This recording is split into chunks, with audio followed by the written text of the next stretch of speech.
বিয়ে কবে করছেন লামিম আলাম? এখনকার সময়ে ছোট পর্দার পরিচিত মুখ লামিম আলাম।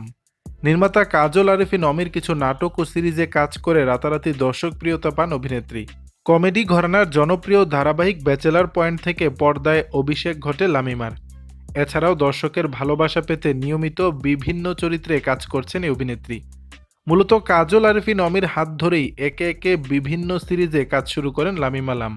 তবে এখন শুধু অমিই নন, অন্যান্য নির্মাতাদের কাছ থেকেও ডাক পান অভিনেত্রী। সম্প্রতি নির্মাতা জিন্নার টাকার মেশিন নামে একটি ওয়েব ফিল্মের কাজ শেষ করেছেন তিনি। তবে লামিমার কাজের পাশাপাশি অনুরাগীদের আগ্রহ রয়েছে তার ব্যক্তি জীবনের প্রতিও। অনেকে জানতে চান লামিমা কি সিঙ্গেল কিংবা বিবাহিত। বিষয়টি নিয়ে গণমাধ্যমের মুখোমুখি হয়ে উত্তর দিয়েছেন লামিমা। সামাজিক মাধ্যমে ভাইরাল হওয়া একটি ভিডিওতে লামিমাকে বলতে শোনা যায়, এখন আমি সব জায়গায় এই প্রশ্ন পাই। লামিমা জানালেন তিনি ইনস্টাগ্রামে ask me a question post করলে অর্ধেক প্রশ্নই আসে তার বিয়ে নিয়ে। অর্থাৎ তার অনুরাগীরা জানতেই চান আসলেই কবে বিয়ে করছেন লামিমা। সে প্রশ্ন লামিমাকে আবার করা হলে অভিনেত্রী বলেন, এটার উত্তর দেয়া যাবে না, কারণ আমি নিজেই জানি না। আসলে আল্লাহ আমার কপালে যেদিন বিয়ে রেখেছেন ওই দিনই হবে। দর্শক, বিষয়টি নিয়ে আপনাদের মতামত জানাবেন নিচের কমেন্ট বক্সে।